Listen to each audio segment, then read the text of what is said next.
낭만의 도시 프라하에서 온 특별한 화장품 목욕용품 퓨어체크. 맥주 홉 추출물과 식물성 자연성분이 피부를 편안하고 깨끗하게, 머릿결은 윤기 있고 부드럽게. 아름다운 디자인과 기분 좋은 향기로 나만의 포근한 웰라이프를 연출해보세요. 마뉴팍투라의 수출용 제품을 합리적인 가격으로 국내에서도 만날 수 있습니다. 인터넷 검색창에 퓨어체크 또는 마뉴팍투라로 검색하세요.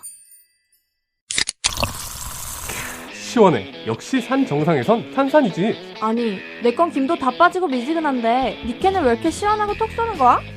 아직 몰라? 캔컵이라고 캔이 쏙 들어가는 텀블러가 나왔잖아. 대박, 이리 줘봐. 헐, 나 가지면 안 돼? 응, 안 돼. 근데 지금 페이스북에서 이벤트를 하고 있으니 너도 이벤트에 참여해보는 것은 어떨까?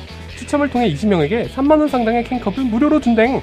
페이스북 네이버에 BIGCUP 한글로 빅컵이라고 검색해보세요.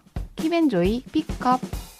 저기요, 이번에 짓는 우리 집 단독주택은 난방비가 많이 나온다던데? 잠깐만 기다려봐. 이거다! 에코 온돌 매트! 응? 그게 뭔데? 우리같이 신축하거나 발코니 확장할 때 온수파이프 위에 시공해서 난방비를 절약시켜주는 제품이래. 열전도가 좋은 알루미늄과 동으로 만들어서 방바닥 골고루 열을 퍼지게 하는구나. 크랙 방지에 수맥 차단 효과까지 있다니 예민한 우리 부부에겐 딱이겠는걸? 게다가 유명 브랜드 아파트에 들어간 제품이라 믿을 수 있다고. 초록창에서 에코 온돌 매트를 검색하세요.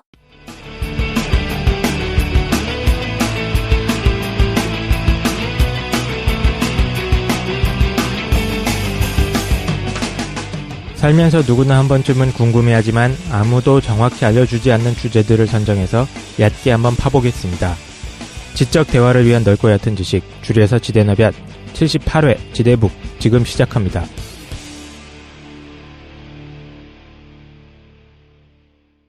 한 주간 잘 보내셨습니까? 오늘 자기소개로 시작하는 시간입니다. 저는 신자유주의, 미스테리 관심 많은 최 사장입니다. 안녕하세요. 나라님의 뜻이 너무 굳건하셔서 국민들 너무 우습게 보시는 것 같은데 이럴 때 필요한 게 여러분 뭔지 다 알고 계시지 않습니까? 끝까지 한번 해봅시다. 깡쌤입니다. 예. 기독교와 과학과 기타 등등 다양한 것에 대해 관심이 많은 덕이 많은 덕실입니다. 네, 안녕하세요. 김도인입니다. 명상이랑 동양 철학을 하고 있습니다. 그래요? 오늘 눈이 좀 많이 부으셨는데 어저께 좀 싸우셨다고. 네네. 어제 새벽 늦게 자가지고. 그렇군요. 알겠습니다. 지대북으로 돌아왔습니다. 지대송으로 일탈했다가 지대북으로 다시 돌아왔어요. 네. 첫 번째 우리 뭐 있었지? 독서의 역사.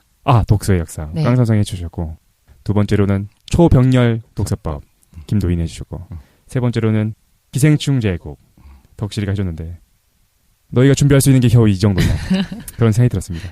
야, 책을 다룰 거면 좀 무게감 있고 좀 실용적인 거 해야 되는 거 아닙니까? 또 시작됐어. 삶에 연결돼가지고 써먹을 수 있는 걸 해야지. 그래서 실용적인 거, 삶에 써먹을 수 있는 거를 찾다가 제가 생각하기에는 모든 방송 중에 가장 실용도서의 끝이 아닌가. 오늘은 실용서적입니까? 실용서적. 어떻게 살 것인가, 어떻게 죽을 것인가에 대한 책인 티벳 사자에서를 가져왔습니다. 야, 이 정도 실용적이어야지. 그래서 방송 최초 티벳 사자에서를 같이 읽어보는 시간을 오늘 기획했습니다. 제가 오늘 참고한 거는 좀 여러 가지 책들을 참고하긴 했거든요. 근데 가장 많이 참고했던 책은 류시아 시인이죠. 외눈박이 물고기의 사랑. 참 옛날 책이다, 그죠? 류시아 시인이 옮긴 책이 있어요. 그러니까 이건 원래는 누가 썼냐면은 제가 좋아하는 인물 파드마 삼바바가 썼습니다.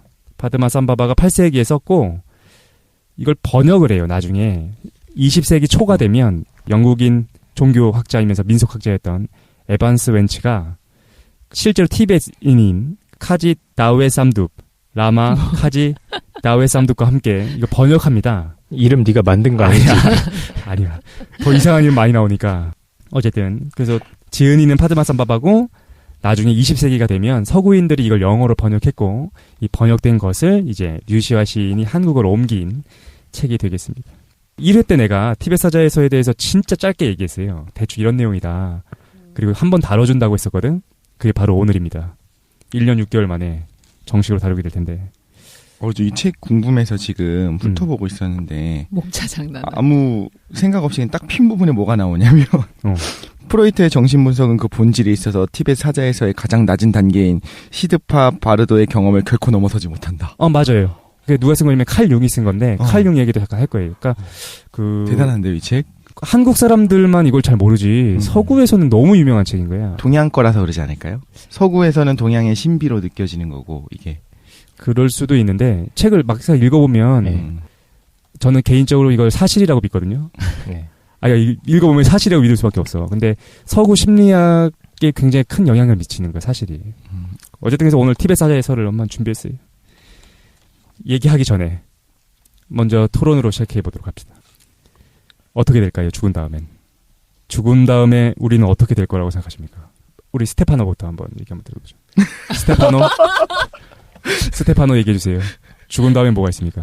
죽은 다음에는 저는 알 수 없다 이런 입장이니까 여전히 이럴 때도 마찬가지였는데 자꾸 물어보냐고 그런 거. 알겠습니다. 사람한테. 심리적으로는 어디에 더 끌려요? 심정적으로는 어떨 것 같아? 정말 심정적으로 영생했으면 좋겠습니다. 영생했으면 좋겠다? 영생의 여러 가지 방법이 있는데 좀 구체적으로 얘기하면 일단 금수저를 물고 다시 태어나죠. 환생이네. 환생. 네. 환생이네요, 그렇죠? 금수저를 물고 다시 태어나서 시원하게 한번 하고 싶은 대로 살아보자. 이게 심정적인 거 아닙니까? 그 다음 생은? 그 다음 생은 흙수저를 물면 안 되니까 금수저에서 끝을 내죠. 끝을 냅시다. 부처님도 같은. 그런데 생각해보니까. 같은 의도에서. 사실 이걸 이제 치고 빠져야 돼. 김도희는 어떻게 생각하십니까? 죽은 다음에 뭐가 있다고? 예전에는 잘 모르겠다라고 얘기했었거든. 1회 때는? 네, 맞아요. 지금은 어떻게 변했어요? 기억나는데 2년 전에 시작할 때는 제가 철학 전공인데도 불구하고 죽음에 전혀 관심이 없다라고 했었거든요. 그래서 죽음 이후에 생각해 본 적 없어서 그때 토론 때도 별 말 안 했었는데 2년 동안 최 사장님이 하시는 의식의 여행이나 영혼들의 여행 그리고 우주가 하나의 의식에서 개별적으로 자기를 이제 체험하기 위해서 나온 거다 이런 얘기 계속 듣다 보니까 요즘에 그럴 수도 있겠다라는 생각이 들어가지고 신도가 한 명 생겼습니다. 황금 겁자. 네, 여전히 죽음에 대해서 그렇게 막 뚜렷한 관심은 잘 안 생겨요. 근데 사실은 김도희님 명상은 하지만 원래 유물론자였어요. 죽은 이후에는 뭐 별거 없을 거다. 아니 그렇다고 유물론자라고 볼 수는 없는데 죽음에 대해서 별로 관심은 있는 건 아니고 그리고 또 이 죽음에 대해서 관심도 없고 지금 깡생이 말씀하셔서 생각해봤는데 막 불로장생하고 싶다거나 다시 환생하고 싶다 이런 생각도 해본 적이 없는 것 같아요. 네네. 금수저가 기다리고 있는데도. 네. 그렇구만. 지금 당장 뭐 현재만 어떻게 문제가 해결됐으면 좋겠다라고 생각하는 편이어서. 네네. 근데 어쨌든 죽은 다음엔 뭔가 있을 수도 있겠다라고 생각하고 계시군요. 근데 요즘에는 그런 것 같아요.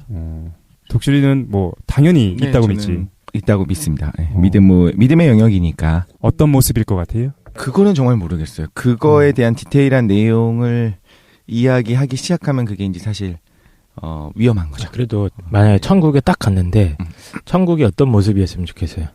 글쎄요. 그냥 어땠으면 좋겠냐고 한다면 이런 생각을 한 적은 있었어요. 이제 내가 영혼이 남았을 때 정말로 그 죽은 다음에 천국에 갔어. 하나님 옆에 계시고 그러면 좀 살다가 심심하잖아. 하나님을 쫄라가지고 어린 나이에 그런 생각을 했어요. 다시 쫄라서 지구를 다시 한번 만들어서 우리 위에서 구경합시다. 이렇게 얘기하고 싶다는 생각을 다시 했었어요. 태어나는 거에 그 아니 그냥 나 위에서 본래 천사가 돼서 위에서 구경하는 거지.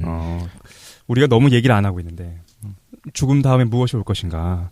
모든 사람들이 나름대로의 생각을 갖고 있을 것 같고 그게 삶의 의미와 좀 연결됩니다. 죽음이 어떤 모습으로 펼쳐질지에 대해서 생각하면 어떤 삶을 살아야 될 건지가 또 규정되기도 하니까 오늘 놀라운 얘기를 하게 될 겁니다. 그래서 실제로 죽은 다음에 무엇이 펼쳐지고 그만해. 내가 어떻게 뭘 해야 되는지를 너무 구체적으로 잘 써놨어. 그래서 요 얘기를 하면서 중간중간에 그 뭐죠? 앙케이트라고 하나? 네. 조사도 할 거야. 너희가 다음 생에 뭐로 태어날지도 내가 알려줄 겁니다. 그래서 그런 것들이 다 준비되어 있으니까 오늘 알찬 시간이 될 것 같아요. 속상하다. 근데 이 책을 읽으면 죽는 건 아니죠? 죽은 사람한테 읽어주는 책. 죽은 사람한테 읽어주는 책. 일단 그래서 본격적으로 한번 시작해 보도록 하겠습니다. 티벳 사자에서 한마디로 얘기하면 죽음 다음에 이제 환생하죠. 이게 불교적 기반인 책이니까 죽은 다음에 환생을 하는데 그 사이에 대한 책입니다. 삶과 삶 그 사이 잠깐 동안 거쳐가는 그 세상에 대한 안내서가 티벳 사자에서고 약 49일 동안 거쳐가게 돼요. 내가 죽어. 그럼 약 49일. 근데 사람마다 약간 다르다고 하거든요. 49일 동안 내가 중간 세계를 경험하게 되고 그걸 이제 바르도라고 하는데 바르도 세계를 경험하고 이 책은 그걸 얘기해 줍니다. 이 바르도에서부터 어떻게 환생하지 않을 것인지에 대한 책인 거야. 그런데 얘가 악행이 너무 많아. 카르마도 너무 많고 업보도 너무 많은 거야. 그래서 어쩔 수 없이 윤회하게 됐다. 다시 태어나게 됐다. 그러면은 조금 더 괜찮은, 조금 더 금수저를 물 수 있는 방법을 알려주는 말도 안 되게 유용한 책입니다. 알겠죠? 일단 원래 제목은 바르도 테돌이에요. 바르도가 무슨 뜻이냐면은 중간이란 뜻입니다. 그러니까 중간인 거고 테돌의 의미는 이거야. 한번 들어서 깨우침을 얻는 것. 그러니까 이 바르도 테돌을 번역하면 이겁니다. 한번 들음으로써 죽음에서부터 해탈할 수 있는 방법을 다루고 있는 책인데 그럼 왜 이게 티벳 사자의 서가 되느냐? 아까 전에 얘기했던 그 20세기에 그 에반스 웬츠라는 그 영국인이 번역을 한 거예요. 그러면서 제목을 티벳 사자의 서라고 지은 거고 원래 제목은 바르도 테돌이다라는 거죠. 근데 좀 궁금한 게 왜 중간계에 49일을 있을까요? 이거 어떤 뭐 원리가 설명돼 있어요? 불교에서 이제 돌아가신 분들 제사 지낼 때도 49제로 지내주죠. 여기서부터 출발한 거고 네. 이유는 없어. 그래서 49일 정도래. 그죠? 그게 예전에 웹툰 중에 이게 재밌다고 사람들이 가서 추천하는 거 보는데 너무 재밌다고 빠져들었던 것 중에 하나가 조민 씨가 한 그 신과 함께라는 게 있었어요. 제목을 들어본 것 같은데. 그거를 보면 이제 죽은 다음에 저승에 가서 어떤 일이 벌어지는지 이제 불교적 관점에서 한 건데 그게 진짜 재밌는 거예요. 약간 무시무시하기도 해. 무시무시하기도 하고 그렇기도 한데 재밌었거든요. 거기서도 이제 그런 얘기가 나왔던 것 같아요. 49제. 왜 있는지는 설명이 되어 있진 않고 그냥 원리니까 그냥 그렇다라고 이제 깔고 가니까 그냥 그런 것 같아. 사실일 것 같아 그냥. 어쨌든 49일인데 딱 49일은 아니고 사람마다 좀 다르대요 실제로는. 티벳 사자에서에 이렇게 나와 있습니다. 이거 티벳 사자에서를 읽어주면 아까 말씀하셨을 때 3과 3 사이에서 저거를 듣고서 49일에 있을 처했을 때 티벳 사자에서를 들으면 이제 다시 환생하지 않는 깨달음을 얻는다라고 말씀하셨잖아요. 맞아요. 예. 근데 그 사람이 환생하고 싶어 할지 안 할지 어떻게 알아요? 모든 사람한테 환생을 중지시켜주는 책을 읽어주는 거예요? 기본적으로 불교적 세계관이 네. 윤회를 중지시키는 게 목적이니까. 그렇지. 그러니까 기본적인 불교에서 기초적인 전제는 뭐냐면은 삶이라는 건 고야, 고통인 거죠. 동물이 됐든 인간이 됐든 아니면 천신이 됐든 어쨌든 윤회하는 건 고통 속에 있는 거니까 그걸 끊는 게 사실은 불교에서의 기본 전제인 거예요. 이번이 금수저였으면 이걸 열심히 읽어주고 흑수저였으면 다음에 계약하면서 안 읽고. 그러니까 사실 참 재밌는 게 뭐냐면 우리 그때 붓다 하면서도 얘기했지만 불교에서의 니르바나, 그 서방 정토, 그 이상향이 있잖아요. 너바나. 그런데 어떤 사람이 이렇게 비교한 사람이 있거든. 서구에서의 천국이라는 것과 서방 정토, 니르바나라는 것이 같은 거다라고 생각하시는 분이 계신데 아니에요. 그게 아니라 이렇게 봐야 돼. 불교 내에서도 천국에 대응하는 세계가 있어. 천신들의 세계가 있거든요. 맞아. 근데 거기에 태어나도 어쨌든 윤회하는 거야. 그러니까 우리가 궁극적으로 추구해야 되는 거는 윤회의 고리를 아예 끊는 것. 무로 돌아가는 것. 공으로 다시 돌아가는 것인데 그 얘기도 오늘 하게 될 겁니다. 오늘 진짜 깊은 얘기하고요. 아주 좋은 방송을 듣고 계신 겁니다. 저는 지금 두려움에 떨고 있습니다. 이걸 듣다가 우리가 저 세상으로 가는 게 아니라 아니라고.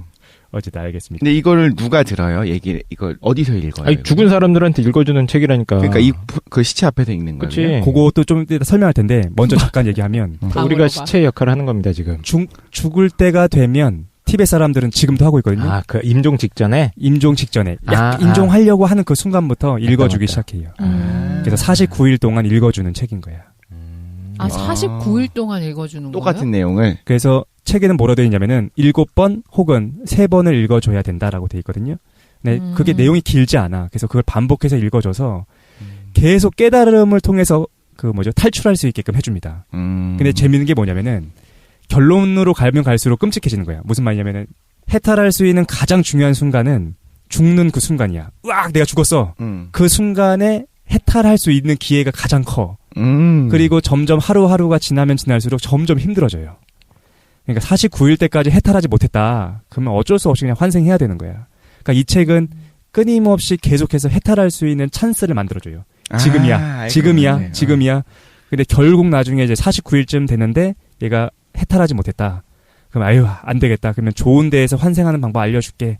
라고 끝내줍니다. 예, 그렇게 돼 있습니다.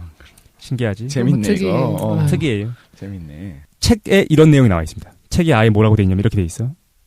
이 가르침을 만난 자들은 행운이다. 많은 공덕을 쌓아 무지의 어둠을 없앤 자들을 제외하고 이것을 만나기가 어렵다. 만난다 해도 이 가르침을 이해하기가 어렵다. 이 가르침을 거부하지만 않으면 영원한 자유가 얻어진다. 그러므로 이 가르침을 소중하게 다루라. 이것은 모든 가르침 중에 가르침이다. 라고 돼 있어요. 그래서 어쨌든 계속해서 깨달을 수 있는 방안을 제시해 주는데 제가 결론부터 얘기하겠습니다. 그러면 어떻게 하면 깨달아? 어떻게 하면 깨달은 건데 궁금하잖아요. 그죠? 깨닫는 방법. 이걸 이해하면 됩니다. 책에 나와 있는 내용을 잠깐 읽어주면 이겁니다.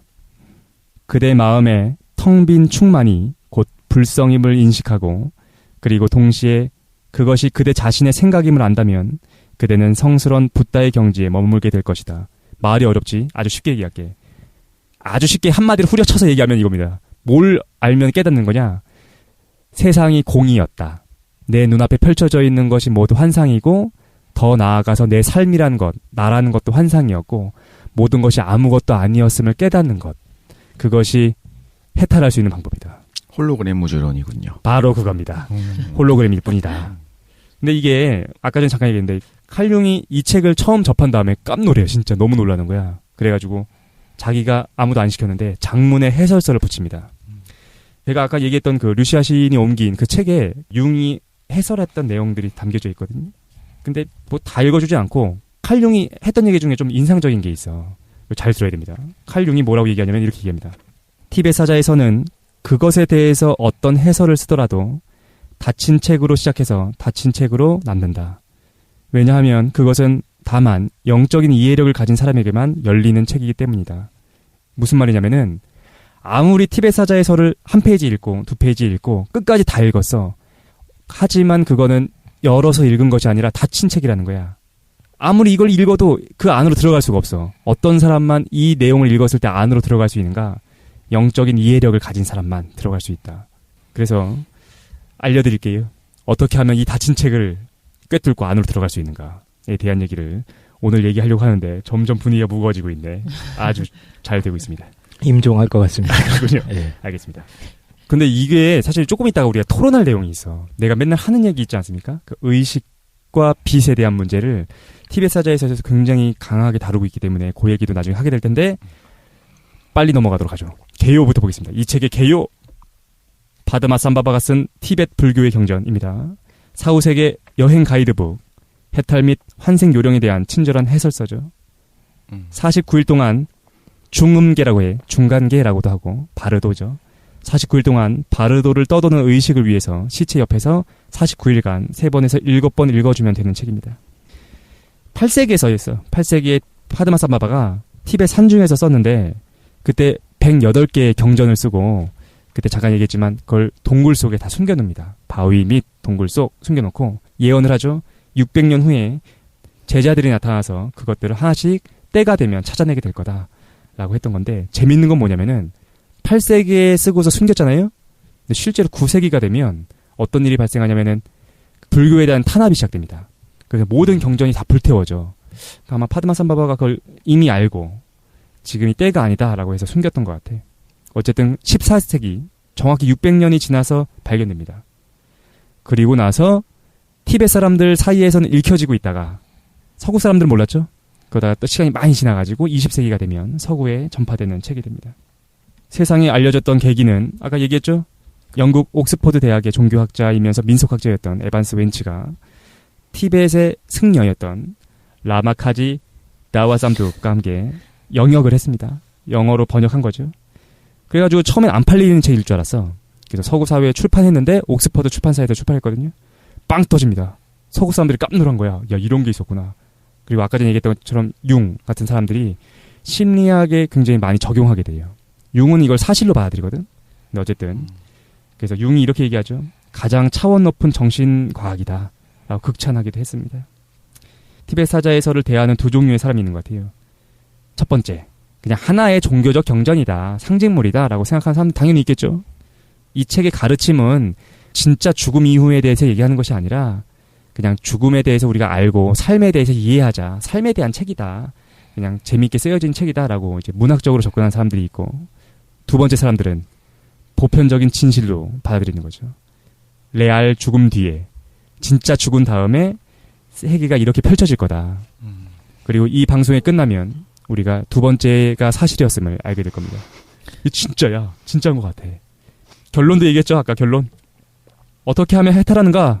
사후에 보게 되는 모든 빛, 그리고 신들, 많은 걸 보게 되거든요. 이게 실제로는 나의 마음에서 투영된 환영임을 깨닫는 것. 그것이 해탈하는 방법입니다. 그러니까 재밌는 게 그거야. 우리가 다른 종교들을 만나면 나오지 않습니까? 악마도 나오고 뭐 사탄도 나오고 여러 가지가 나오는데 모든 종교에서는 그걸 진짜라고 그냥 받아들여요. 천사도 진짜고 뭐 악마도 진짜고. 근데 놀라운 거는 티베트 사자에서는 그걸 계속 반복합니다. 네 눈앞에 괴물도 나타나고 아름다운 신들도 나타나. 하지만 거기에 현혹되지 마라. 그거는 네 마음, 네가 갖고 있었던 카르마의 반영일 뿐이지 실제로 존재하는 게 아니다라는 얘기를 하거든요. 무슨 말이냐면은 왜 그러한 악마들이나 천사들의 모습이 보이느냐. 네가 그러한 문화권에서 살았으니까 그런 게 보이는 거지 실제로는 그건 너의 마음이 만들어낸 환영이다라고 얘기하는 게 중요한 내용이 됩니다. 그런 건 맞는 것 같아요. 그러니까 동양권에서의 어떤 귀신의 형태가 하얀 소복을 입고 한이 서려 있고 이런 거라면 서양에서는 악마잖아요. 그게 형태가. 근데 지금 말씀하신 게 똑같은 어떤 악한 존재를 이야기할 때 우리 이 문화권에서 자랐으면 이런 형태로 나타나게 이제 투영되는 것이고, 그렇지. 저 문화권에서 저렇게 보여지는 것이고, 약간 그렇게 말씀하시는 거죠. 그렇죠. 그러니까 핵심은 나의 의식인 거야. 근데 내 의식이란 아주 자유로운 어떤 존재가 그런 경험을 했거든. 불교 문화권에서 자랐거든. 그러니까 거기서부터 악마나 천사에 대한 개념을 받아들였고 그것이 죽은 다음에 드러난다라는 거죠. 어쨌든 그래서 되게 어떤 고차원적인 종교인 것 같기도 하고. 그럼 궁금한 게 그럼 현실은요? 현실은 존재하는 거예요? 아니면 그것도 다 가짜예요? 현실도 사실은 이제 그걸 얘기해. 죽은 다음에 보는 환영들. 그것도 어쨌든 네 마음의 반영인 거고 죽음이라는 것 자체도 그냥 하나의 환상인 거야. 다시 말해서 삶이라는 것도 하나의 환상이다. 뭐가 꾸고 있는 거예요? 누구의 환상이에요? 나의 그지 내적인 의식이 중요해져요. 이거 되게 놀라운 얘기를 합니다. 이제. 의식은 처음부터 있었고. 그렇지. 그게 뭔지는 모르지만 그거의 본질은 뭐냐면 내 내적인 의식의 본질은 하나의 비어있음이고, 근데 재밌는 얘기 이런 얘기도 해요. 비어있는 것 자체가 빛나는 것인데 그게 구분되지 않는다라는 얘기하거든. 빛과 의식이 실제는 구분되지 않고 이 세계 전체를 이루고 있는 것. 그것이 나의 의식이다. 이 방송이 끝날 때쯤 덕실이가 불교에 귀의하지 않을까. 지금 되게 호기심을 보이는데? 지금 뭘 생각했냐면 빠져들고 있어. 본질이 뭐냐라고 이야기했을 때 이제 비어 있음을 얘기했는데 그게 이제 굳이 수학적으로 설명을 할 때 나오는 촉근이라는 느낌이 들었고 촉근의 움직임을 가지고 우리가 모든 걸 설명할 수 있는 이론들이 있잖아요. 막이론, 끈이론 이런 것들이 있잖아요. 또 그리고 여기서 빛을 얘기했을 때 굳이 받다 붙이자면 빛은 에너지를 의미하는 거기 때문에 그런 것이다. 그렇죠. 근데 티베트 사자에서 이런 내용이 나와요. 그러니까 텅빔과 빛남이라는 것이 구분되지 않는다. 같은 거다. 근데 김도인이 체험하는 거 아닙니까? 명상 속으로 들어갔을 때 밝은 걸 항상 보잖아. 모든 존재자들이 사라졌을 때 느껴지는 그 비어있음과 밝음, 그 얘기를 하는 것 같아요. 근데 이거 듣다 보면 어떤 신비적인 뭐 영역을 말하는 게 아니고 이거 죽었을 때 이 사람들이 어떤 특정 훈련을 통해서 마음의 작동 원리를 모르고 죽으면 그거를 그냥 이 티베트 사자 해설을 통해 가지고 읽어줘서 마음의 작동 원리 메커니즘을 깨우쳐주는 것 같은데요. 초기 불교에서 부처가 강조한 거는 그걸 어떤 특정 훈련을 통해서 자각하는 거고 모든 현상이 변화하는 거를 관찰하는 의식이 있고 그렇기 때문에 그 현상 하나 개별적인 게 고정되어서 영원불변하게 유지되는 게 아니다라는 걸 가르쳤던 거고 티베트 사자에서는 그거를 누가 타인이 읽어줌으로써 그거의 원리를 깨닫게 해주는 것 같아.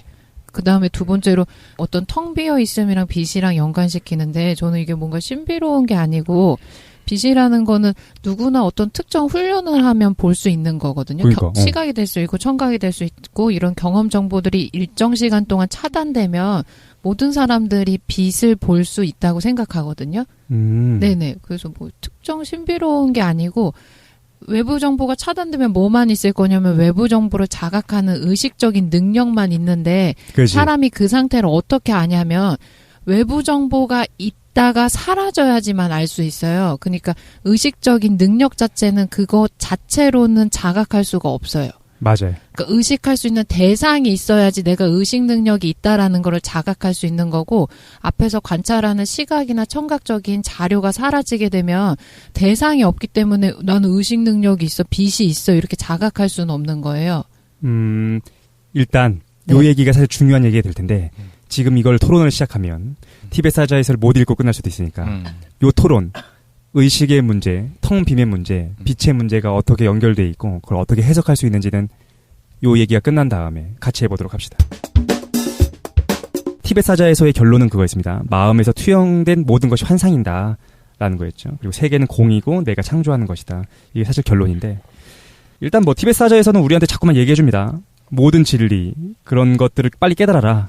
그리고 그 환영에 대해서 이해해야 된다. 그 얘기를 하고 있는 거죠. 텍스트는 어떻게 구성되어 있느냐. 이 문서가 어떻게 구성되어 있냐면은 세 가지로 나눠져 있습니다. 죽은 다음에 우리가 세 가지 세계를 왔다 갔다 한대. 첫 번째 세계는 치카이 바르도라고 합니다. 두 번째는 초에니 바르도. 세 번째는 시드파 바르도인데 낯설지? 도저히 외워지지가 않아. 이거 지금 최 사장이 쓰고 있는 책 아니야. 책 제목 아닙니까? 이거 아닙니다. 이상한데 좀? 아니야. 마치 반지의 제왕 원정대처럼 어디 떠나야 될 것만 같은 기분. 그러니까 첫 번째, 두 번째, 세 번째인데 네. 이거 좀 외울 필요가 있어요. 외우라고요? 외워야 돼? 치카이, 초에니, 시드파. 이게 세 가지 세계인데 죽음의 단계가 이렇게 됩니다. 죽음의 순간이 있어. 그 얘기 해줄 거야. 죽음의 순간에 우리가 뭘 보게 되는가에 대한 얘기를 할 겁니다. 으악, 막 죽었어. 방금 막 죽었어. 그러면 첫 번째로 치카이 바르도에 가게 돼요. 거기서는 약 3일 정도 있습니다. 사후 3일까지 치카이 바르도에 있는데 이때 너무 혼란스러운 상태가 있는데 아주 쉽게 얘기하면 우리 꿈꿀 때 있죠. 그 상태와 동일한 상태가 된다고 합니다. 이때가 너무 중요한 순간이고 이때 시체와 어떤 영적 대상이 잘 분리돼서 깨달음을 얻으면 바로 해탈할 수 있는 아주 중요한 순간인데 보통은 안 그렇대요. 보통은 기절 상태에 있대. 3일이 지나면 초에니 바르도에 가는데 약 14일간, 2주간 이어지는 세계에 가는데 이때 다양한 것들을 봐요. 어떤 분노의 신, 평화의 신, 여러 가지들을 보게 되는 기간이 약 14일 동안 걸리고 이때도 잘 해탈할 수 있습니다. 근데 이때도 해탈 못했다. 그럼 세 번째, 약 32일간, 너무 긴 시간이죠. 약 한 달간 환생을 갈구하게 됩니다. 그래서 환생에 돌입하는, 그래서 자궁을 봐. 자궁으로 들어가고자 하는 욕망에 시달리는 그 시기가 오게 되는 거죠. 작자 얘기를 좀 해야 될 것 같은데 작자가 파드마 삼바바였는데 파드마 삼바바는 빨리 얘기하겠습니다. 뭐 중요한 게 아니니까 책 얘기가 중요한 거니까. 파드마 삼바바 잠깐 얘기하면 연꽃에서 태어난 사람이란 뜻이고 티벳 최고 성인입니다. 8세기에 왕자로 태어났어. 인도 우디야나국, 인도에 있는 우디야나국에서 왕자로 태어났는데 이분도 그러면 골드 스푼. 그러니까 이런 얘기가 있어. 그러니까 티벳 불교를 믿는 사람들은 이 파드마 삼바바가 너무 중요한 인물인 거야. 그래서 사실은 붓다다. 붓다가 다시 한번 오신 거다라고 얘기를 합니다. 어쨌든 어린 나이에 출가합니다. 그래서 나란다 불교대학에서 정통 불교를 전수받아요. 김도인 벌써 아는데 그죠? 나란다 불교대학 아주 유명한 데지, 그치? 네, 아직도 있어요. 아, 그래요? 아, 있어요? 네네. 12세기에 그 이슬람 사람들한테 이제 멸망당한 걸로 알고 있는데, 근데 다시 세워졌구나. 네네네. 이게 기원전 한 5세기부터 있었대요. 그래서 석가모니도 여기 많이 가셨다고 했더라고. 이 불교대학에 많이 가셨대, 실제로. 어쨌든, 오늘날의 미얀마와 아프가니스탄 등지를 두루 다니면서 여러 스승들을 만나서 수행하게 됩니다. 우리 바바 형님이. 파드마쌈 바바 형님이. 아, 바바 형님이에요? 파드마쌈 바바예요. 파드마쌈 바바. 바바 형님께서 여러 스승들을 따라서 수행하게 됩니다. 대표적으로 누굴 만나냐면 스승 중에 그 대가 중에 한 명인 빠담파라는 스승과 함께 이름이 다 너무 친숙해. 히말라야 북부 고산지대에 위치한 라다크에서 수행하게 됩니다. 라다크에 있었어. 라다크는 지금 인도에 있는 지역인데 원래는 티벳의 영토였어요. 지금 티벳 망명정부가 라다크에 있거든요. 거기서 달라이라마가 계시죠. 그래서 바바 형님도 거기서 수행을 하게 됩니다. 근데 라다크가 당시에 100여 명의 고승들과 어마어마하게 많은 수행자들이 있었대요. 정진하고 있었는데 학문적인 성과가 매우 높았대. 그래서 산스크리트어로 되어 있는 원전들도 굉장히 많았고 의학도 엄청 발달돼 있어가지고 이런 그림이 있었대. 인간의 수태, 탄생, 성장, 죽음에 이르는 전 과정이 아주 세밀하게 그려져 있는 인체도가 있을 정도로 의학이 발전돼 있었다고 합니다. 이 얘기를 왜 했느냐면은 어느 정도까지 의학이 발전했느냐, 나중에는 신체와 영적 어떤 실체, 그걸 영인체라고 할게요. 시체와 영인체를 분리해내는 그런 기술까지도 발명됩니다. 그걸 뭐라 부르느냐? 포화라고 불러요. 잠깐만. 몸이랑 영을 분리시킨다고? 그래서 포화의식이라고 하거든요. 티벳에서는 이게 되게 중요하게 다루죠. 포화의식을 할 수 있는 사람들이 굉장히 소수가 있어요. 그래서 의식체를 분리해내기는 과정을 얘기합니다. 어떻게 뭐 뒤통수를 되게 세게 때립니까? 그렇죠. 그러면 눈에서 튀어나옵니다. 뿅 튀어나오게 되는 거죠. 근데 포화의식이 왜 중요하냐면은 아까 잠깐 얘기했는데 티벳 사람이 죽으면 3일이 중요하다고 했죠. 치카이바르도 그 3일이 너무 중요해. 그때 해탈시켜야 되거든요. 근데 해탈을 못하는 이유가 뭐냐면은 영인체가 시체에 매달려 있대. 거의 기절 상태에 있는 거야. 중요한 순간인데 기절한 상태로 있는 거죠. 아주 쉽게 얘기하면 군대 훈련소에 갔는데 지금 빨리 물품 챙기고 빨리 움직여야 되는데 얘가 기절해 있는 거야. 중요한 순간이 막 지나가고 있는 거죠. 그래서 포화의식을 해줄 수 있는 스승들이 와서 포화를 해줍니다.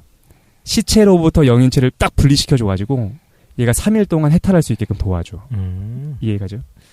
어쨌든 우리 바바 형님은 나란다 대학에서 교수 생활을 하고 있었어요. 티벳의 37대 왕이 불러요. 바바 형님 한번 와서 가르침 주십시오. 그 티베트에 건너오게 됩니다. 그래서 티베트의 석가의 가르침을 전파하게 되고 결국 지금까지 불교의 국가로 만들어졌죠. 티베트 불교의 어떤 그 시조? 시조. 티베트 불교를 전파시킨 분이에요. 그러니까 인도에서 넘어온 달마 대사가 중국에 뭐 불교를 하는 것처럼 그런 전승처럼 남아있는 전설 속의 인물이네요, 거의. 그렇죠, 전설 속의 인물. 레전드네, 레전드. 맞아, 레전드예요. 근데 어쨌든 이렇게 잠깐 얘기했던 것처럼 108개의 경전을 남겼는데 때가 되지 않아서 숨겨놨다가 사람들이 차차 찾아내고 있고 총 65권이 발견됐습니다. 그래서 시간이 지나면 하나씩 발견될 거라고 해. 실제로 이렇게 말씀하셨어. 파드마 삼바바가 예언을 합니다. 뭐라고 예언하냐면은 쇠로 만든 새가 날고 뭐 말이 없는 마차가 다니게 될 때쯤 해서 티베트의 정신이 전 세계에 전파될 거다. 뭐 이렇게 예언을 남기시죠. 요즘을 얘기하는 것 같아. 어쨌든 600년이 지난 14세기에 발견되게 되는 책입니다. 그리고 서구에 번역됐다라는 거였죠. 이제 책의 내용으로 들어갑시다. 읽어주는 방법. 시신이 있을 때와 없을 때가 다릅니다. 시신이 없으면 없어질 수도 있잖아, 그죠? 그러면 죽은 자가 쓰던 침대나 의자 옆에서 읽어줍니다. 우선 영혼을 불러요. 독실아 그러면 이제 오는 거죠, 영혼이. 그러면 영혼이 앉아서 듣고 있다고 상상하면서 읽어줍니다. 이때 중요한 거는 죽은 자의 친지 혹은 배우자가 흐느끼거나 통곡하면 안 된다고 해요. 사자한테 안 좋은 영향을 줄 수도 있다라는 거죠. 시신이 있으면, 이게 중요하죠. 시신이 있으면 시신의 몸에 닿지 않게 조심해야 돼요. 시신이 이제 혼란스러워할 수도 있으니까 읽어주면 됩니다. 하나의 감각만 또렷하게 남기는 거군요. 그렇습니다. 죽음의 순서를 얘기할게요. 죽으면 죽음의 직전 상황이 있습니다. 막 죽는 그 순간, 그때 두 가지가 찾아와요. 첫 번째는 해지절이라고 해서 몸이 매우 아프다고 합니다. 그러니까 몸이 다 끊어지는 그런 고통이 죽는 순간에 찾아온대요. 그리고서 빛이 반겨주기 시작합니다. 그걸 정광명이라고 하는데, 어쨌든 죽음의 순간에 고통스럽기도 하고 빛을 보기도 한다. 그리고 아까 얘기했던 것처럼 첫 번째로 치카이 바르도가 3일 동안 시작되고 초에니 바르도가 약 14일, 그리고 시드파 바르도가 한 달 정도 진행된 다음에 환생하게 된다라는 거죠. 그러니까 이 바르도가 일종의 중간계라는 의미인 거라고. 그렇죠. 바르도 같고 그게 치카이 바르도가 3일.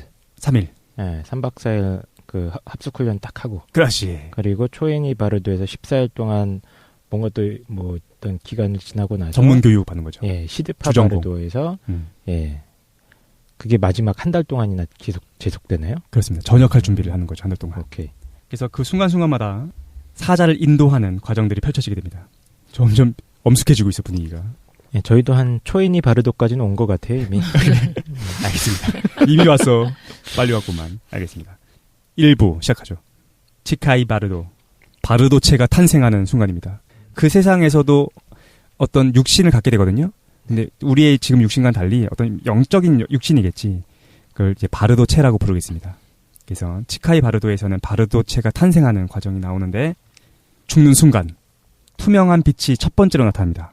막 죽는 순간이야. 으악! 덕실이가 이제 죽은 거야. 으악! 그래서 빛이 막 나타납니다. 첫 번째 나타나는 투명한 빛입니다. 어쨌든 숨이 막 멎었을 때 아까 얘기했죠.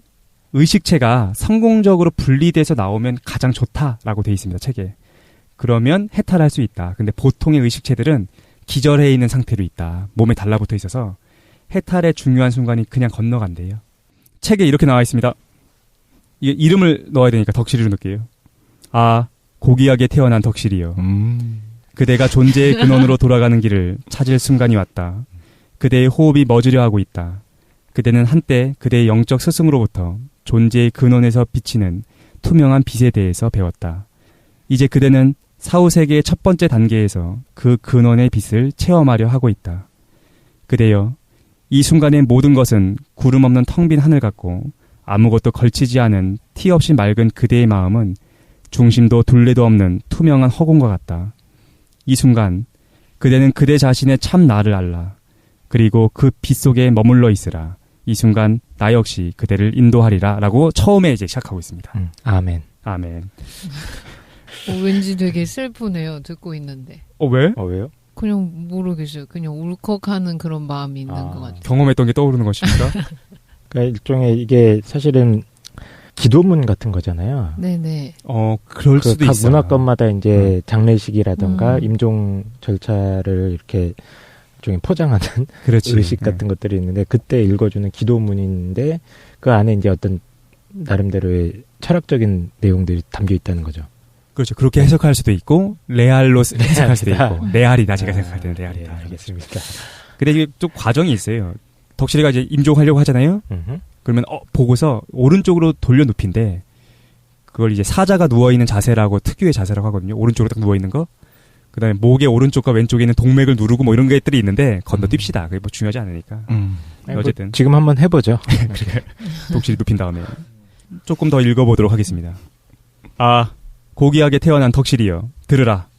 이제 그대는 순수한 존재의 근원에서 나오는 투명한 빛을 체험하고 있다. 그것을 깨달으라. 그대의 현재의 마음이 곧 존재의 근원이며 완전한 선이다. 그것은 본래 텅 빈 것이고 모습도 없고 색깔도 없는 것이다. 이것을 깨닫는 것으로 충분하다.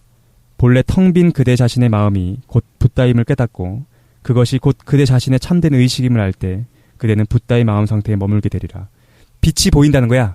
근데 깨달으라는 거지. 그 빛이 별게 아니라 바로 네 마음이고 사실은 텅 비어있는 거야. 그것을 깨달아야 된다를 얘기하고 있습니다. 그래서 아까 얘기했던 것처럼 밝음이라는 것과 텅 빔이라는 것이 구분되지 않는다라고 생각하는 것 같아요. 죽음의 순간 첫 번째 빛이 통과했습니다. 근데 보통 못 잡아 이걸. 두 번째 빛이 나타나게 됩니다. 두 번째 나타나는 투명하고 밝은 빛에 대한 얘기를 해보죠. 약 30분 정도 지나면 요 빛이 두 번째로 나타난대요. 근데 생명이 끊어진 이 의식체는 몸 밖으로 나왔을 때 자신이 살았는지 죽었는지 판단하지 못한다고 해요. 그리고 정신이 없다고 합니다.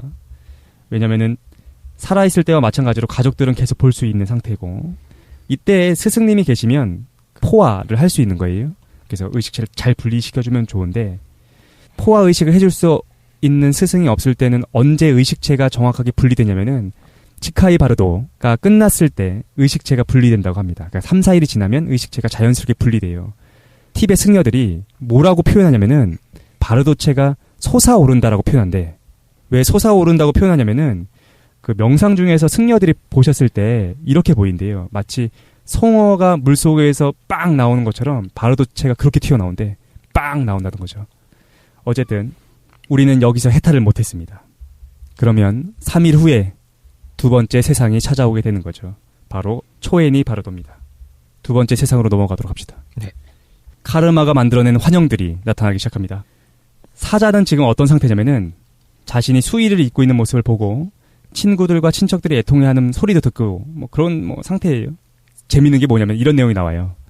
분노하지 말라는 거야. 너의 제사를 스스로 보게 될 텐데 그리고 영혼이니까 어때요? 그 사람들의 마음이나 그런 거 하나 미세하게 보겠지. 그러면 화가 난대. 왜 화가 나냐면은 그 제사를 인도해주는 어떤 뭐랄까 종교 지도자나 아니면 친척들이 설렁설렁 한다는 거야.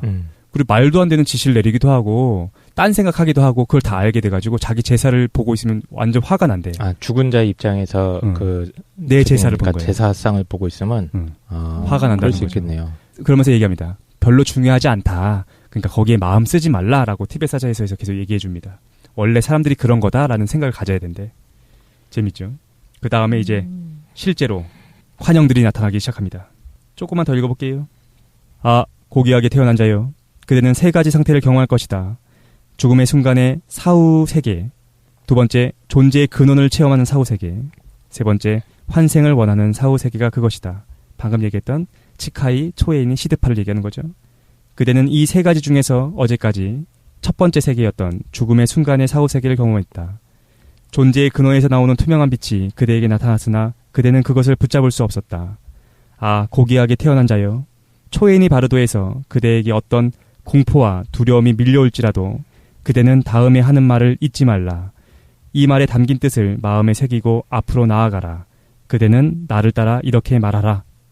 이렇게 말해야 된대. 두 번째 세계에서는 이걸 기억해야 된다는 거야. 아, 나는 지금 불확실하게 존재의 근원을 체험하려고 하고 있다. 나는 모든 환영에 대한 공포와 두려움과 놀라움을 접어두리라. 그리고 어떤 환영들이 나타나든지 그것이 내 자신의 마음속에서 나온 것임을 깨달으리라. 라고 한다는 거죠. 이제 나타나기 시작합니다. 첫 번째 날, 두 번째 세계에 왔던 첫 번째 날, 뭘 나타나느냐? 평화의 신이 등장하십니다. 강렬하게 푸른색 빛을 뿜어내고 있어요. 조금 더 읽어볼게요. 그 한 명 한 명의 그 신이나 아니면 부처님의 이름은 해석하지 않겠습니다. 어쨌든 첫 번째 신이 나타나는데 그의 가슴으로부터 투명하고 장엄하고 눈부시게 빛나는 진리의 세계의 대지혜가 뿜어져 나와서 그대 앞으로 다가올 것이다. 그 빛은 푸른색이고 너무나 강렬해서 그대는 그것을 똑바로 쳐다볼 수조차 없을 정도다. 이때 나쁜 카르마의 힘 때문에 그대는 진리의 세계로부터 나오는 대지혜의 눈부신 푸른색 빛에 무서움과 두려움을 느낄 것이다. 그대는 그 빛으로부터 달아나고 싶은 생각이 들 것이다. 그리고 천상계로부터 흘러나오는 어두운 흰색 빛에 애착을 가질 것이다. 쉽게 얘기하겠습니다. 부처님이 나타나. 근데 부처님이 어떤 모습으로 나타나냐면은 다른 수호신들과 함께 아름다운 모습으로 나타나요. 거기서 파란색 빛이 뿜어져서 나한테 오거든요. 근데 너무 밝은 거야. 그래가지고 공포를 느낀대. 그런데 너무 밝다라고 생각하고 있었는데 등 뒤에서 어떤 빛이 오냐면은 어두운 흰색 빛이 옵니다. 네. 그리고 거기에서부터 위안을 느끼기 시작한대. 거기로 가고 싶은 생각을 하게 되는데. 네, 이거 좀 궁금한 게 있는데. 네네. 너 이거 봤지? 어제. 어제였구나. 본 거 얘기하는 거 아니야? 아, 그러니까. 너무 생생한데요? 생생하죠. 예. 일단은 조금 더 하겠습니다. 티벳 사자에서는 이렇게 얘기합니다. 푸른 빛으로 들어가라라고 해요. 그러니까 뒤에서 오는 그 어두운 흰색빛 말고 푸른 빛으로 들어가라. 그러면은 붓다의 경지에 이르게 되는데 기억해야 될 건 그거죠. 푸른 빛에서 머물러야 되는데 어쨌든 눈앞에 보이는 아름다운 신이 내 마음의 환영임을 깨닫긴 해야 됩니다. 둘째 날 다음 신이 나타납니다. 셋째 날도 다른 신, 넷째 날도 마찬가지고 일곱째 날까지 나한테 기회를 계속 주는 거야. 얘들이 빛을 쏘면서 나한테 귀의하라 라고 빛을 쏘는데 내가 나의 업보 때문에 자꾸 어두운 빛에 이끌려가지고 다시 이제 깨달음을 얻지 못한다는 거죠. 아, 그럼 7일 동안 나타나는 신은 그 다른 신들이지만 7분에 네. 근데 그 각각 목적은 똑같아요. 파란 빛을 나한테 쏘고 나는 어둠을 쏘는 빛으로 이끌리게 되는 과정이 반복되는 거예요. 네, 그 구조는 반복되는데 빛의 색깔은 달라져요. 아. 두 번째 날은 뭐 눈부신 흰색빛, 뭐 아니면은 뭐 그 뭐지 실 꼬은 것 같은 뭐 여러 가지 다양한 색, 여러 가지 색깔은 바뀌는데 어쨌든 밝은 빛이 있고 약간 색깔이 달라지는 어두운 빛이 있는데 네. 우리는 어두운 빛에 끌리게 된대요.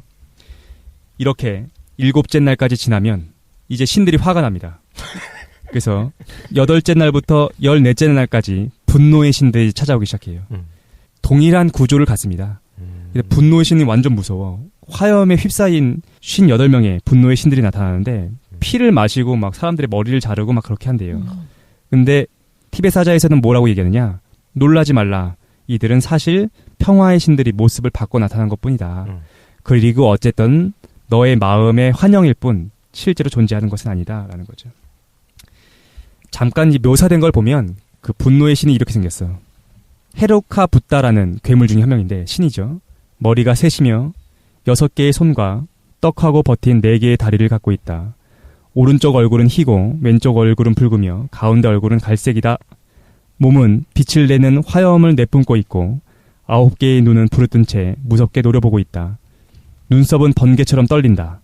툭 튀어나온 이빨들은 서로 맞대인 채 번뜩이고 있다. 그리고 이게 좀 웃긴데 입에서는 아라라 또는 으하하 하는 쩌렁쩌렁 울리는 소리와 날카로운 휘파람 소리가 울려 나오고 있다. 라고 돼 있어요. 무섭지? 네, 중요한 게 이거야. 이게 진짜로 존재하는 게 아니라 이 죽은 사람이 어떤 문화권에 있었을 거냐면 불교 문화권에 있었으니까 이런 모습을 보게 된다는 거야. 알겠죠? 그 절 가면 입구에 들어갈 아, 때 좀 사태처럼 좀 무섭은 모습을 하고 있잖아요. 네. 눈 부릅뜨고 그렇죠. 그런 느낌을 얘기하는 거죠. 맞아요. 그래서 만약에 이분이 이제 그리스도교 문화권에서 돌아가셨다면은 악마를 받겠지. 그죠? 어쨌든 해탈 못하고 이제 세 번째 마지막 단계 한 달 동안 펼쳐져 있는 시드파 바르도로 가게 되는 거죠. 깨달을 기회를 계속 줬어. 그런데도 불구하고 못 깨달았어. 그럼 이제 죽은 자는 환생을 위한 준비를 하게 됩니다. 해탈하지 못한 의식은 점점 아래쪽으로 방황에 들어가게 됩니다. 그리고 시드파 바르도가 시작됩니다. 시드파 바르도를 떠도는 상황부터 먼저 얘기할게요. 사자는 어떤 상태냐면은 바람이 계속 분대. 근데 이제 뭐라고 해석해 주냐면은 진짜 바람이 아니라 카르마의 바람이라고 얘기하거든요. 거기에 이리저리 끌려다니게 됩니다. 그래서 어떤 상황이냐면은 비바람이 불고 있어요. 그리고 파도가 세차게 밀려오는 혼란한 상황이고 사람들의 고함 소리도 막 들립니다. 그리고 나쁜 업보를 쌓은 사람들은 악귀들한테 쫓기거나 무기를 들고 있는 사람들이 막 잡으러 온다고 해요. 막 그런 상황이 펼쳐집니다. 근데 어쨌든 이거는 그냥 환영일 뿐인 거죠. 어쨌든 사자는 매우 혼란스럽고 지쳐있는 상태가 됩니다. 어떻게 될까요, 사람은? 막 혼란스럽고 막 누가 쫓아오고 막 그래. 잠깐 어디 가서 쉬고 싶은 마음에 강렬하게 이제 휩싸여 있는 상태가 지금 사자의 상태인 겁니다. 그러다가 누구를 만나느냐? 염라대왕을 만나게 됩니다. 염라대왕이 나타나요. 그러니까 심판자로서의 죽음의 왕을 만나는 단계가 처음에 시작됩니다. 죽음의 왕은 흰 조약돌과 검은 조약돌로 나의 선행과 악행을 헤아리기 시작합니다. 내가 선행을 쌓으면 흰색 조약돌을 내려놓고 악행을 쌓으면 검은색 조약돌을 내려놓고 내 선과 악의 그 크기를 비교하는 거야. 그럼 사자가 놀란다고 합니다. 야 뭐야 지금 잠깐만 야, 왜 검정색을 너무 쌓고 있어. 난 그렇지 않았다. 난 악행을 저지르지 않았다라고 막 변명을 하게 된대. 그러면 죽음의 왕이 카르마의 거울을 보여준대요. 봐, 네가 실제로 이랬어라고 보여준다는 거죠. 그 블랙박스가 다 있구만. 그러니까 네. 그래서 보여준다는 거지. 그래서 거기에는 내가 살았던 것들이 고스란히 들어있다라고 해요. 책의 내용을 한번 읽어보겠습니다. 네. 그때 죽음의 왕의 분노한 집행관 한 사람이 그대의 목에 밧줄을 걸고 그대를 끌고 다닐 것이다. 그는 그대의 머리를 잘라 떨어뜨리고 심장을 도려내고 창자를 끄집어내고 뇌를 꺼내 핥아먹고 왜 핥아먹어? 피를 마시고 살을 먹고 뼈를 갉아먹을 것이다. 이게 중요하죠. 그러나 그대는 죽을 수가 없다. 그대의 몸이 조각조각 난도질당해도 그대는 다시 살아날 것이다. 죽음의 왕을 두려워하지 말라. 그대의 몸은 원래 텅 빈 것이기 때문에 두려워할 필요가 없다. 죽음의 왕들은 그대가 만들어낸 환영이다. 그래서 네가 만들어낸 거다를 알려주는 거죠. 네, 이거를 지금 얘기하고 있을 때쯤이면 이미 이제 부패는 시작되고 있는 상황인 거죠. 그렇지. 부패는. 그러니까 그게 냉장실이 없으니까. 네. 맞아요. 그런데 중요한 건 육신은 썩어가고 있지만 영은 듣고 있을 거다. 그렇지. 라는 믿음 하에서. 맞습니다. 근데 이제 계속 들으면서 어떤 생각이 들었냐면 네네. 그 죽기 전에 사람한테 이야기를 하기 시작하잖아요. 네. 그럼 그게 무슨 효과가 있을 수 있냐면 그 죽는 사람한테 마지막에 이제 기도를 드려준다든가 예를 들면 그 천주교 과거에는 죽기 직전에 세례를 줬거든요. 그런 식으로 마음을 평안하게 할 수가 있어요. 여기서의 어떤 메시지들이 사실 마음을 평안하게 하는 것 같거든요.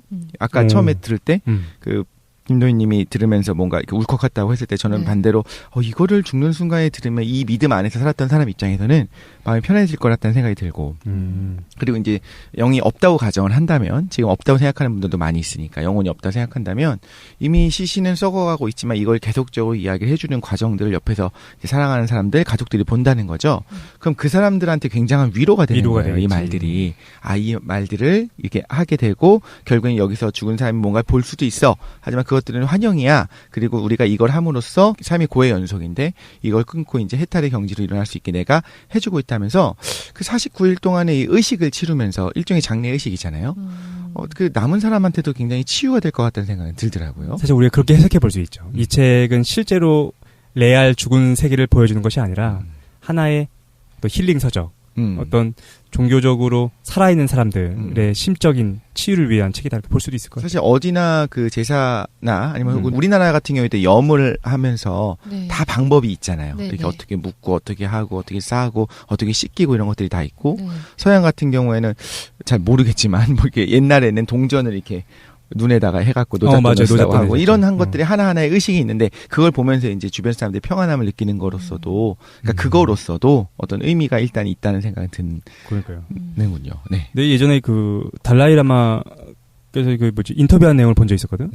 근데 이제 티베트 사람들이 이걸 계속 읽으니까 달라이라마도 가끔씩은 기다린대 죽음을. 그래서 내가 정말로 죽음에 처했을 때 이런 나는 어떻게 할 수 있을 것인가에 대해서 생각하면서 죽음이 기대된다고 하더라고. 그러니까 어떤 면에서는 이게 살아있는 사람들의 어떤 공포를 완화시켜주는 효과도 있는 것 같기도 하고. 네.